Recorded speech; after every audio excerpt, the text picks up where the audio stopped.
नमस्कार स्टूडेंट्स, मैं Sunil Bhatt, lecturer mechanical engineering, government polytechnic college Dungarpur से।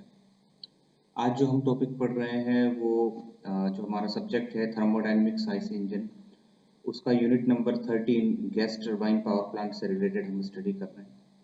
तो गैस टरबाइन पावर प्लांट के डेफिनेशन, उसका बेसिक नॉलेज या इंट्रोडक्शन कह लीजिए, और बेसिक कंस्ट्रक्शन कैसा होता है, क्या एप्लीकेशन है, क्या पर्पस है इसका, और क्या क्लासिफिकेशन है कि गैस टरबाइन को हम कितने पार्ट में डिवाइड कर सकते हैं। ये सारी इंफॉर्मेशन, ये सारी डिटेल, ये सारी स्टडी हम स्टडी करेंगे। तो सबसे पहले देखिए गैस टरबाइन पावर प्लांट की जो डेफिनेशन है गैस टरबाइन, तो यहाँ जो स्टेटमेंट लिखा हुआ है देखिए, gas turbine is rotary type IC engine, यानी एक रोटेरी टाइप इंजन है। It has replaced the cylinder piston type reciprocating internal combustion, यानी सिलेंडर पिस्टन का जो मैकेनिज्म है उसको रिप्लेस करके रोटेरी सिस्टम हमने यहाँ पर लगाया। Gas turbine is a simple way of power producing system. The unique feature of gas turbine include the compression of atmospheric air and heat addition through the combustion of fuel process in combustion chamber. यहाँ पर क्या हो रहा है कि एक rotary part होगा, rotor होगा, जिसके अंदर हम कंप्रेस्ड एयर सप्लाई करते हैं और वहाँ कंबशन करते हैं, और उसके बाद उस कंबशन की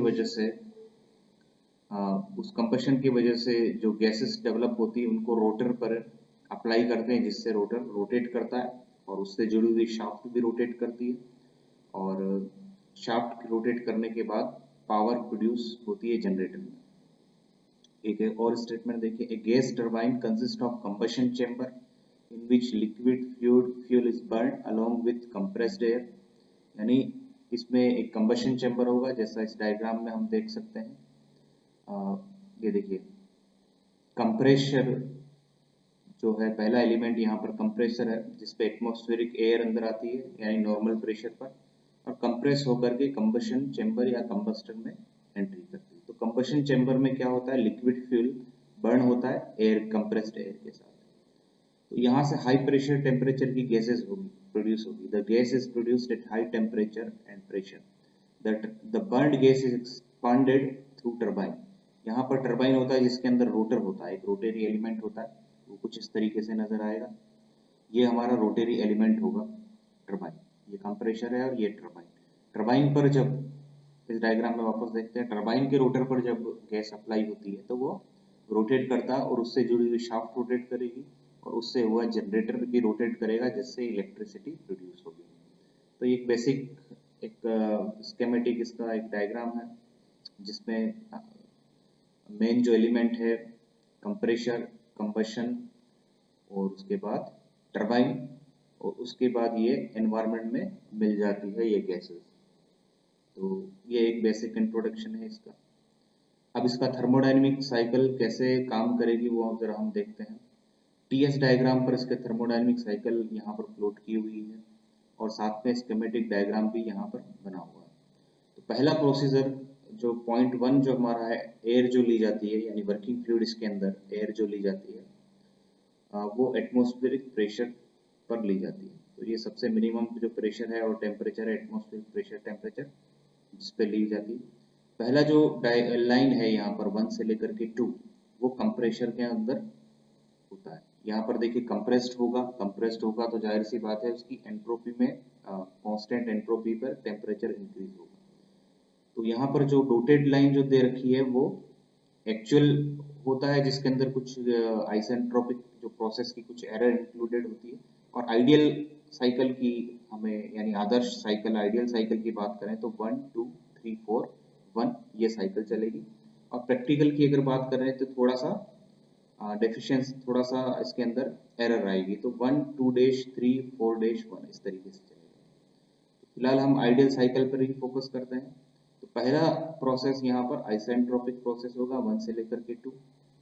उसके बाद कांस्टेंट प्रेशर, इससे प्रेशर इंक्रीज हो गया, कांस्टेंट प्रेशर पर अब इस एयर का टेम्परेचर इंक्रीज करना है। तो टेम्परेचर इंक्रीज करने के लिए हमें फ्यूल बर्न करना पड़ेगा। तो यहाँ पर देखिए कंबशन चैम्बर में ट्यूब पर जो गैसेस है उसको कंबशन चैम्बर में भेजते हैं और साथ में फ्यूल भी सप्लाई करते हैं और इसको बर्न करते हैं। बर्न करने से इसका प्रेशर और टेम्परेचर बहुत ही हाई लेवल पर चला जाता है। तो यहाँ बर्न करने पर सॉरी इसका कांस्टेंट प्रेशर पे इसका टेम्परेचर बहुत हाई लेवल पर चला जाता है। तो यहाँ देखिए कांस्टेंट प्रेशर पर इसका टेम्परेचर हम इसको बढ़ा रहे हैं। टेम्परेचर बढ़ाने के बाद ये जो प्रेशराइज्ड और टेम्परेचर बढ़ी हुई जो गैस है वो क्योंकि इसके अंदर जो है हाई थर्मल एनर्जी आ जाती है, प्रेशर भी यहाँ इंक्रीज हो गया और टेम्परेचर, पहले प्रोसेस में प्रेशर इंक्रीज हुआ, दूसरे प्रोसेस में टेम्परेचर इंक्रीज हुआ। तो हाई टेम्परेचर हाई प्रेशर की गैस जो है वो एक लार्ज क्वांटिटी में एनर्जी अपने आप में होल्ड करके रखती है और वही एनर्जी हम टरबाइन रोटर पर अप्लाई करते हैं। जैसे ही यहाँ पर अप्लाई करते हैं तो एक्सपांशन होता है। एक्सपांशन में कांस्टेंट एंट्रोपी पे टेम्परेचर और प्रेशर डिक्रीज होता है। तो यहाँ पर देखिए 3 से लेकर के 4 प्रोसेस जो है इसमें टेम्परेचर और प्रेशर डिक्रीज हुआ, एक्सपांड हुआ और शाफ्ट पर यानी रोटर या शाफ्ट पर हमें पावर मिलेगी, वो रोटेट करेगा। और तो 3 से लेकर के 4 जो प्रोसेस होगा ये पावर प्रोड्यूसिंग प्रोसेस होगा और उसके बाद ये गैस एनवायरनमेंट में रिलीज हो जाएगी तो हमारा कर्व ऑटोमेटिकली 4 से 1 तक चला जाएगा और नया हम यहाँ पर ले लेंगे। तो इस तरीके से ये साइकिल कंप्लीट होगी। टीएस डायग्राम पर एरिया ऑफ साइकिल जो है हीट एडिशन होगा। अगर यही पीवी डायग्राम पर ड्रॉ करते हैं तो एरिया ऑफ साइकिल जो है वर्क आउटपुट मिलेगा। अब देखिए एक्चुअल में ये पावर प्लांट का अगर क्रॉस सेक्शन देखें तो वो कुछ इस तरीके से नजर आता है। ये कुछ स्टार्टिंग मोटर है, ये हमेशा काम नहीं करती, जब पहले कंप्रेशर को या सिस्टम को हम चालू करेंगे तब ये यूज में आएगी और कंप्रेशर से कंप्रेस जो एयर होगा वो कंबशन चेम्बर में जा करके और ये कंबशन चेम्बर यहाँ देखिए फ्रेश एयर यहाँ से आती है, कंप्रेस होने के बाद ये कंबशन फ्यूल के साथ मिक्स होकर के यहाँ पर बर्निंग होती है। बर्निंग होने के बाद ये गैस टरबाइन पे अप्लाई होती है। तो यहाँ पर देखिए वापस से यहाँ पर एयर का प्रेशर इंक्रीज होगा, यहाँ पर टेम्परेचर इंक्रीज होगा, high temperature high pressure gas जो है टरबाइन रोटर पर अप्लाई होगी और ये वर्क करेगा। तो शुरुआत में इस सिस्टम को चलाने के लिए मोटर का यूज किया जाता है और एक बार जब ये सिस्टम कंबशन सेट हो जाता है और एक बार चलने लग जाता है तो ये मोटर आइसोलेट हो जाती है, मोटर इस सिस्टम से हट जाती है और उसके बाद ये ऑटोमेटिकली ही चालू हो जाता है।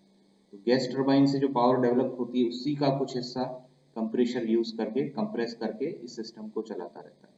यहाँ पर देखिए जनरेटर है, जनरेटर के अंदर जो है इलेक्ट्रिसिटी जनरेट होती है जिसके अंदर कॉपर की वाइंडिंग और कुछ मैग्नेटिक फील्ड के अंदर कॉपर की वाइंडिंग जो है रोटेट करती है जिसकी वजह से इलेक्ट्रिसिटी जनरेट होती है। तो एक बेसिक इंट्रोडक्शन ये था। अब हम बात करते हैं क्लासिफिकेशन कि गैस टरबाइंस कितने टाइप के होते हैं। तो गैस टरबाइंस जो है अगर क्लासिफाई करें तो इस तरीके की टेबल हम बना सकते हैं या और एक और दूसरा क्लासिफिकेशन जो है ये थोड़ा एप्लीकेशन बेस्ड पर जो क्लासिफिकेशन है वो इस तरीके से हम कर सकते हैं। तो सबसे पहला थर्मोडायनेमिकली जो क्लासिफिकेशन है, जो सैद्धांतिक जो क्लासिफिकेशन है हम उसको फोकस करेंगे। तो गैस टरबाइन मेनली 3 पार्ट में यहाँ हमने डिवाइड किया हुआ, एक ओपन साइकिल, क्लोज साइकिल और बीच में semi close cycle. Open cycle का मतलब ये होता है कि जो एग्जॉस्ट गैसेस हैं वो दोबारा से रिपीट होकर के नहीं आती। क्लोज साइकिल का मतलब एग्जॉस्ट गैसेस जो है जैसे यहाँ पर देख सकते हैं, एग्जॉस्ट गैसेस अगर एनवायरनमेंट में मिल रही है और फ्रेश के साथ दोबारा नहीं मिल रही तो हम इसको ओपन साइकिल कहेंगे। यदि यही गैसेस वापस से यहाँ होकर के सर्कुलेट होती है तो हम इसको क्लोज साइकिल कहेंगे। लेकिन गैस टरबाइन के केसेस में ज्यादातर ओपन साइकिल पावर प्लांट ही यूज में आता है। इसके अंदर देखिए single cycle, combined cycle. Single cycle का मतलब एक ही थर्मोडायनेमिक साइकिल होती है, कंबाइंड साइकिल का मतलब एक से ज्यादा साइकिल मिलकर के पावर प्रोड्यूस करती है। यहाँ पर कुछ और सब्सटेंस के साथ एक और साइकिल मिल जाएगी, वो कंबाइंड साइकिल कहलाता है। सेमी क्लोज में भी सिंगल साइकिल कंबाइंड साइकिल और क्लोज साइकिल में भी single cycle combined cycle use होती है। सिंगल साइकिल का मतलब एक ही वर्किंग फ्लूइड के साथ एक थर्मोडायनेमिक साइकिल काम में आएगी। कंबाइंड साइकिल का मतलब होता है एक से ज्यादा उसमें अटैचमेंट लगा रखे हैं और 2 या 3 थर्मोडायनेमिक साइकिल का यूज किया जा सकता है। अब एप्लीकेशन बेस पे जो है क्लासिफिकेशन वो जरा हम देखते हैं इसका। Gas turbine power plant classification by application. अब एप्लीकेशन में देखिए एक तो स्टेशनरी पावर प्लांट यानी बिजली पैदा करने में हम यूज में आता है, और इस गैस टरबाइन का यूज एयरक्राफ्ट को जो पावर देने में भी काम आता है, यानी जितने भी एयरक्राफ्ट है, हवाई जहाज है, हेलीकॉप्टर्स है, उसके अंदर जो है gas turbine power, gas turbine के थ्रू पावर प्रोड्यूस होती है। तो यहाँ देखिए इसमें भी दो कैटेगरी है मेनली, जेट प्रोपल्शन और और ये टर्बो प्रोप जेट। यानी जेट प्रोपल्शन का मतलब ये होता है कि इसमें जो थ्रस्ट मिलता है एयरक्राफ्ट को, तो वो बेसिकली टरबाइन से ज़्यादा उसमें रोल रहता है किसी एक स्मॉल ऑरिफिस से जो गैस को हाई स्पीड के साथ जब लीव किया जाता है, जब एनवायरनमेंट में छोड़ा जाता है, उसकी वजह से थ्रस्ट ज़्यादा आता है। और प्रॉप जेट का मतलब ये होता है कि इसके अंदर प्रोपेलर होता है, यानी टरबाइन से प्रोपेलर चलेगा और प्रोपेलर से उसको थ्रस्ट मिलेगा। अब स्टेशनरी के केस में जो देखिए, स्टेशनरी जो पावर प्लांट होता है उसमें देखिए अलग अलग टाइप के होते हैं। पीक लोड यूनिट होता है, पीक लोड यूनिट का मतलब पीक लोड यूनिट का मतलब ये सीजनल होता है। सीजनल का मतलब ये होता है कि जब डिमांड अचानक बढ़ जाती है तो इस तरीके के प्लांट यूज किए जा सकते हैं। जो सबसे बेसिक होता है base load unit. Base load unit का मतलब होता है कि एक एवरेज जो डिमांड है किसी एरिया की या कस्टमर की, उसको सेटिस्फाई करने के लिए बेस लोड यूनिट या पावर प्लांट यूज में लिया जाता है। पीक लोड का मतलब जब डिमांड अचानक बढ़ जाती है तब उस केस में इसका यूज किया जाता है।